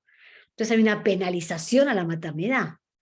Yo tengo menos tiempo de aportes al servicio porque la maternidad y la excedencia, si es que la tomé, no me computan como tiempo de servicio y no me computan como aportes. Entonces, en lugar de reconocerme y felicitarme y darme el premio a la madre abnegada, el sistema me está castigando, ¿no? Me está quitando derechos por haber maternado. Entonces, el reconocimiento es importante porque tiene que venir de la mano de la redistribución, no solamente de dinero, sino también de trabajo, de responsabilidades. Y eso es la transformación cultural. Avanzar hacia la corresponsabilidad, sin duda entre los géneros, ¿no? Dentro de las familias y entre los géneros, no solamente las mujeres tienen responsabilidad de cuidado, sino también sin duda los varones y todas las personas, pero también entre las instituciones. El Estado tiene un rol que cumplir. Cuando hablamos del cuidado desde un enfoque de derechos, como dije, hablamos de obligaciones legalmente exigibles para los estados, obligaciones de hacer, obligaciones de facilitar y de abstenerse de obstruir en la idea de la construcción de corresponsabilidad en el cuidado. Hablamos también de reducción, la tercera R es la reducción. Mejores políticas públicas y mayor infraestructura y servicios para el cuidado reduce el tiempo de cuidado. la disponibilidad de mayor servicios de cuidado me permite dedicarle menos tiempo al cuidado. Por eso las mujeres más pobres le dedican más horas al cuidado. ¿Por qué? Porque en ausencia de políticas públicas y con restricciones presupuestarias que no pueden comprar servicios de cuidado en el mercado, eso les genera una sobrecarga de tiempo. Y piénsenlo en cosas muy concretas, o sea, mejores políticas públicas de acceso a la salud, de acceso al agua potable, ¿no? De acceso a la energía. Si tengo servicios públicos de energía y de agua potable, tengo menos tiempo que dedicarle a garantizar esas condiciones de vida básicas para mí y para la familia. Entonces, la mejora en las políticas públicas, en la infraestructura del cuidado, pensemos también en términos de servicio de transporte, ¿no? La falta de una red de transporte adecuada para las necesidades de cuidado de las familias reproduce el tiempo, aumenta el tiempo y reproduce las desigualdades socioeconómicas y de género en el tiempo que le dedicamos al cuidado. Entonces tenemos la tercera R, la reducción.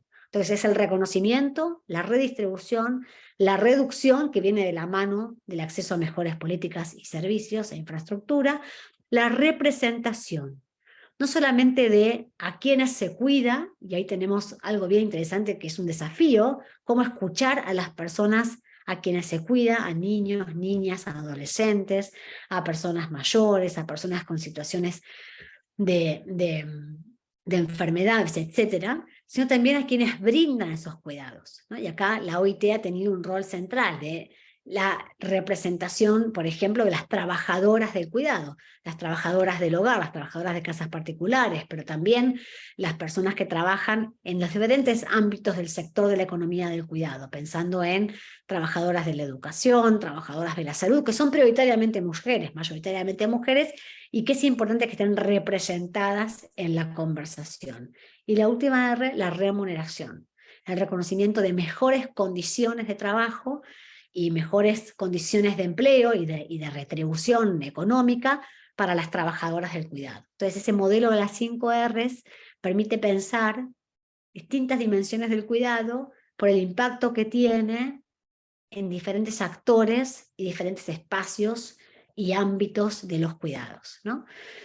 Ustedes saben, porque Chaco ha sido un lugar en el que se ha presentado este proyecto de ley, de hecho creo que hace poco hubo una reunión allí bien masiva e interesante, el Poder Ejecutivo con el aporte de algunas personas que fuimos parte de una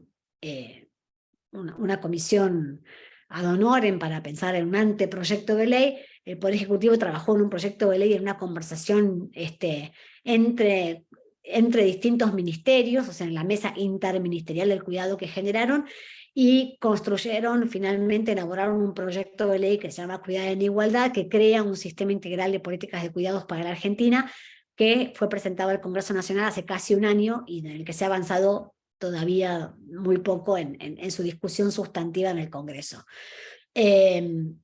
Seguramente lo conocen y si no, les invito a que lo vean, porque es una propuesta para mirar el sistema, el problema, el tema del cuidado en su integralidad desde la creación de un sistema que tiene muchos desafíos, entre otros la federalidad, ¿no? La idea de que hay muchos de estos servicios que se resuelven y digamos que corresponde en su provisión a las provincias. Entonces ahí hay mucho trabajo de conversación política y de construcción política para hacer, pero también hay una oportunidad enorme, creo yo, desde el territorio, desde los municipios, desde las provincias, empezar a pensar qué significa esto en mi territorio.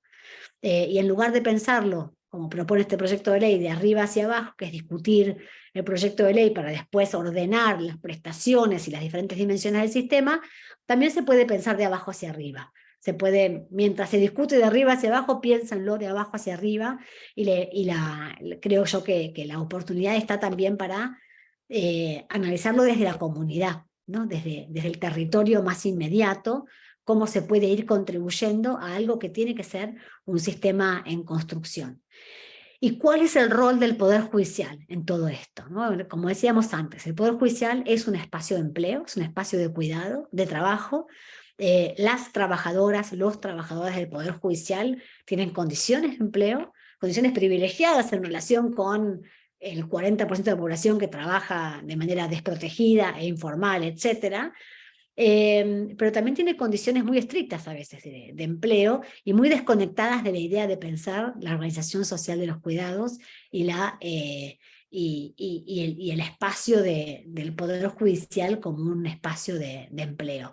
Y cómo desde ahí, a través de los sistemas de permisos, de licencias, los ascensos, cómo analiza los antecedentes de las personas a lo largo de la evaluación de un concurso, por ejemplo, de antecedentes y oposición, cómo se analiza la superposición de credenciales o la acumulación de credenciales de un trabajador varón judicial que tal vez no ha asumido la corresponsabilidad del cuidado versus la maestría o la especialización que pudo hacer la mujer que además asumió responsabilidades de cuidado. Entonces, una cosa para mirar es cómo equilibrar tal vez esa diferencia, esa distancia. ¿Vale más 3 maestrías versus una? ¿O podemos poner en la ecuación también las responsabilidades de cuidado para comprender por qué el tiempo que alguien le dedica a una maestría equivale al tiempo que otro le dedica a 3, ¿no? Por hacer tal vez una exageración del argumento. Pero también pensar el Poder Judicial como un espacio de protección de derechos, ¿no? Que es parte del ejemplo que nos traía la doctora más temprano. Bueno, todas las decisiones o muchas decisiones que pasan a través de la responsabilidad jurisdiccional del Poder Judicial, de los ministerios públicos y demás, tiene que ver con analizar los contextos, las familias, las composiciones familiares, las responsabilidades de cuidado y hacerse estas preguntas. ¿Quién cuida? ¿Con qué recursos? ¿Quién paga eso? ¿Hay algo que el Poder Judicial pueda analizar en lo que está frente a nuestra mirada? ¿Hay algo que podamos reparar de esa desigualdad que se ve? Sin duda en los casos de familia eso es algo que debe interpelarnos muy fuertemente, pero no solo en los casos de familia, también miremoslo en el derecho laboral. Frente a un despido, como mencionaba más temprano, frente a una posibilidad de ascenso. ¿Qué es la discriminación en el ámbito del empleo? ¿Qué es esta situación de violencia en el empleo que me trae este caso del ámbito del derecho laboral? Aún en el ámbito aún en los casos comerciales, ¿no? No sé, desde una perspectiva de género, todos los temas debieran estar analizados por este prisma de pensar contextualizadamente las personas, las circunstancias, las pruebas, la aplicación del derecho. Y respecto del cuidado, mirar, bueno, si hay algo en esto, en estas personas, en estos derechos, en estas obligaciones, en esta atribución de responsabilidades que pueda estar atravesado por los temas del cuidado. Finalmente, una organización social del cuidado más justa implica la articulación de estas demandas y necesidades que son de redistribución, pero no solamente redistribución de ingresos, de recursos, sino también de tiempos y de responsabilidades, ¿no? Entonces, hacer ese análisis de las dimensiones materiales del cuidado, como decíamos al principio, de tiempo muy concreto, pero también mirar cuál es la dimensión normativa, cuál es la mirada institucional, la disponibilidad de servicios, la construcción cultural acerca de las personas, los actores, las obligaciones, los derechos, ¿no? Y mirar esto desde una mirada, analizar esto con una mirada mucho más amplia que el derecho, ¿no? Acá están en juego, sin duda, los derechos, pero también la interrelación de las políticas sociales, el impacto económico y una mirada interseccional. El cuidado la problemática del cuidado, las distintas dimensiones del cuidado, nos invitan a mirarlo desde toda esta variedad de interrelaciones.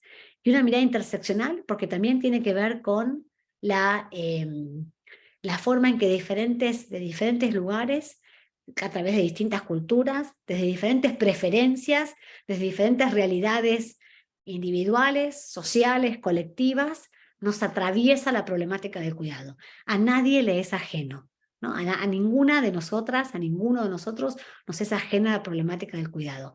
No importa cuál sea nuestra conformación familiar, si tenemos o no tenemos hijos, qué edad tengan, nuestros padres, madres, personas allegadas, el cuidado nos atraviesa en nuestra vida cotidiana como ninguna otra problemática que se reproduce a lo largo de la vida. Entonces, creo que es parte del momento para pensar las responsabilidades de cuidado y desde diferentes dimensiones, también desde el Poder Judicial, es esa, mirarla en todas sus dimensiones.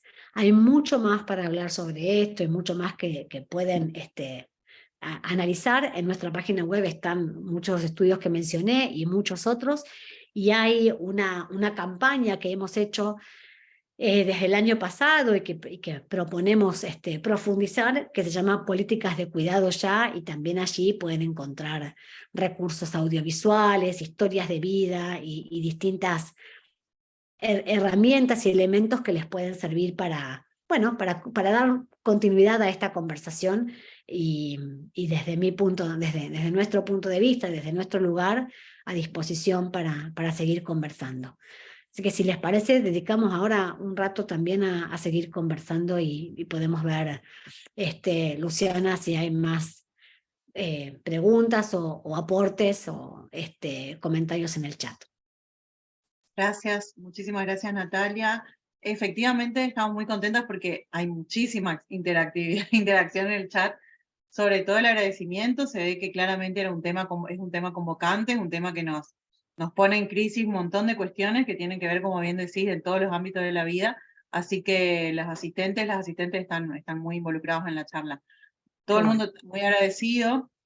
Quizás ya para ir cerrando, para respetar el tiempo que tuvimos, aparte un problemita para arrancar a las 5, quería mencionar algunos aportes que hicieron en el chat, que los podrás ir viendo, sobre todo desde la experiencia, ¿no?, de las asistentes, los que están aquí, respecto de cuestiones que se podrían mejorar, por ejemplo, profesionalizando a las personas que ejercen roles de cuidado, ¿no?, este reconocimiento del que hablás, que tiene que venir desde lo público y también desde lo privado, el reconocimiento y la profesionalización de las personas que ejercen esos roles de cuidado, que, como señalaba, están en altos porcentajes en el ámbito de la informalidad. También respecto del Poder Judicial hay una pregunta de Rosario que dice, Rosario Uller, en el Poder Judicial el trabajo, conforme los términos, es el mismo tiempo para hombres y mujeres. El trabajo, digamos, ahí los horarios básicamente de trabajo, la dedicación es la misma. El reglamento de presencialidad se exige por igual. También comentábamos ahí en un grupo del centro que es exactamente que nuestro reglamento interno está sujeto a evolución. En este momento lo están reevaluando para actualizarlo. ¿Y qué cuestiones se podrían ir pensando? Un poco ya lo respondiste, para tener en cuenta estas experiencias de compartir y poder igualar, ¿no?, las condiciones de trabajo. Un poco que esto que decías de considerar las licencias, considerar a la hora de evaluar los concursos, tener en cuenta esta perspectiva de cuidados para las consideraciones dentro del ámbito laboral de la justicia, si tenés algún aporte en ese sentido. Y finalmente también aportes de María José Domínguez muy, muy completos respecto de cómo ella señala las cuestiones que se viven en lo cotidiano, ¿no?, y que nos está hablando de estereotipos básicamente, cuando le resulta más difícil a las mujeres ejercer roles de jefa, porque a los varones les cuesta reconocerse subalternos, digamos, en algunos aspectos, y a su vez el estereotipo de que las mujeres son más ordenadas, las mujeres son más eficaces en ciertas cuestiones, y también entonces esa tendencia a delegar, los varones deciden y nosotras ordenamos el trabajo, digamos, pero las decisiones finalmente las tienen generalmente los varones. Todas esas cuestiones por ahí de estereotipos que subyacen a la vida cotidiana laboral, y también en lo doméstico, por supuesto. Así que bueno, eso, no sé si querés hacer algún aportecito más y ya nos vamos despidiendo. Les agradezco muchísimo, la verdad, un placer leerlas acá y escuchar sus aportes. Creo que digamos, básicamente estamos en un momento de cambio cultural, ¿no? Estamos en un momento de transición.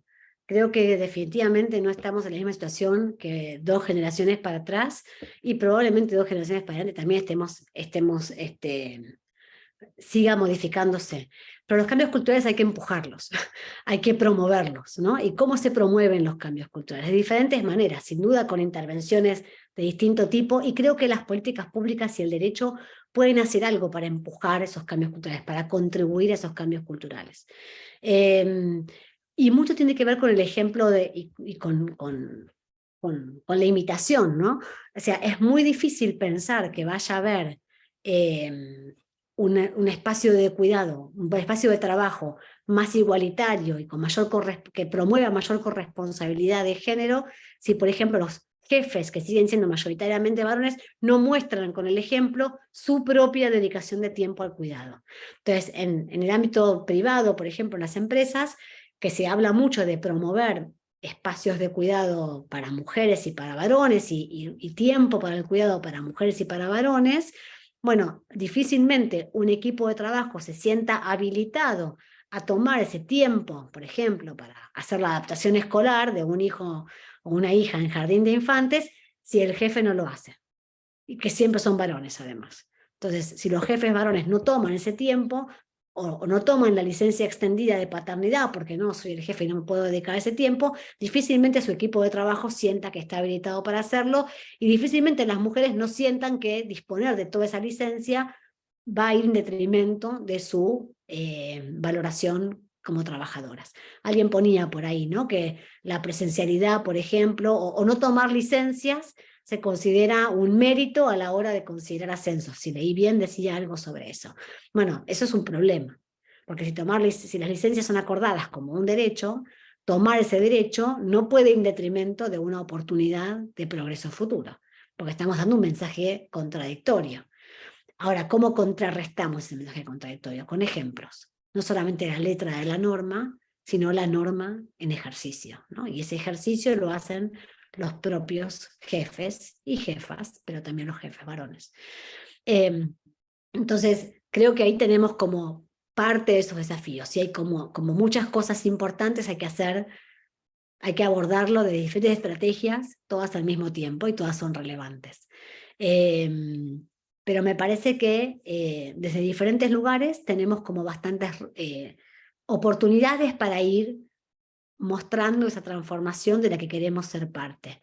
Y creo que en ese sentido, bueno, hay obligaciones que hay que cumplir, y hay incentivos que es importante poner sobre la mesa.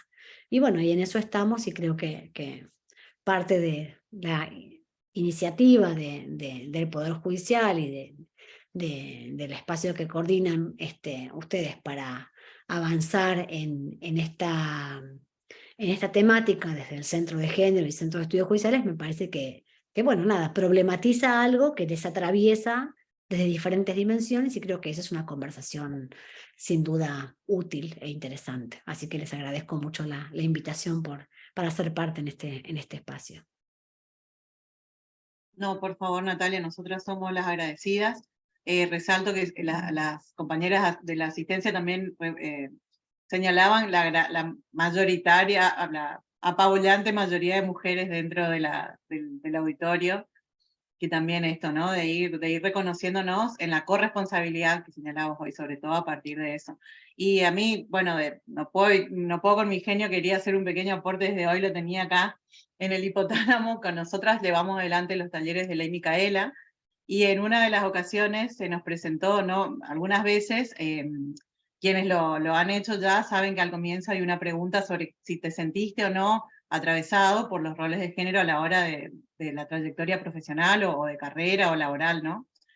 Y en algunas ocasiones encontramos como una resistencia a esa pregunta de parte de algunas personas que decían, es una decisión, pero sí, es verdad, destiné mucho más tiempo de mi carrera o de mis estudios a los cuidados, pero porque lo decidí por amor.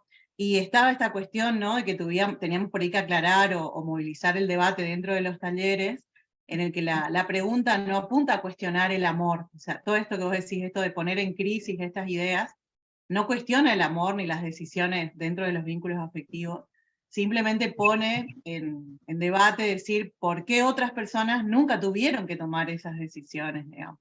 Y a las mujeres generalmente sin cuestionar el amor para nada, está en su vida incorporado que en algún momento van a tener que optar por una cosa o por la otra, y ahí es donde surge el privilegio a favor de unas y no de otras personas, ¿no?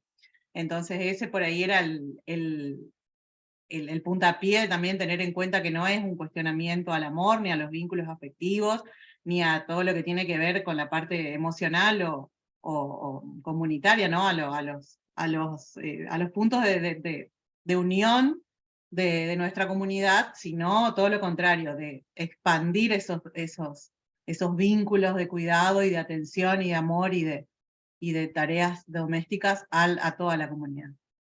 Así que bueno. Sí, sí, me parece súper atinado. También porque hay una consigna, ¿no? De alguna parte del feminismo que dice, no es amor, es trabajo no pago.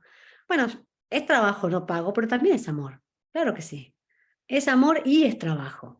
Y como muy bien decís, esto no es un juicio de valor sobre quien quiere destinarle también más tiempo al trabajo no remunerado de cuidado y tal vez resignar la decisión, la carrera o la formación o el ingreso económico. No, eso no es un problema.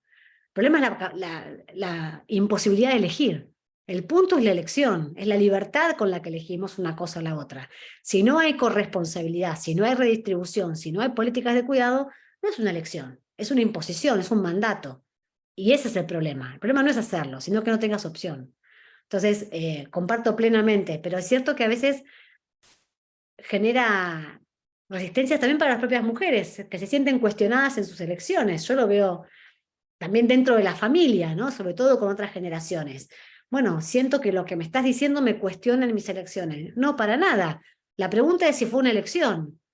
No es un cuestionamiento. Si fue una elección está perfecta y es absolutamente respetable. Por lo que abogamos es a que sea una elección, sobre todo para las mujeres que no podemos elegir en base a los recursos económicos. Entonces, me parece bárbara esa pregunta que hacen, y esa reflexión que finalmente también es parte de los objetivos de la ley Micaela, ¿no? Promover esa reflexión colectiva e invitarnos a repensarnos desde los lugares que estamos. Genial. Bueno, yo voy cerrando, va a empezar acá un momento ruidoso porque mis animales no reconocen a los vecinos todavía como aliados, así que van a empezar a ladrar. Y bueno, gracias Natalia, Celina, gracias al equipo del Centro Judicial, del Centro de Estudios Judiciales, y gracias a todos, y quedamos en contacto, por supuesto, para nuevos encuentros. Vamos a compartir el material a los correos electrónicos donde se inscribieron. Muchas gracias. Buenas tardes. Gracias, buenas tardes, que estén muy bien.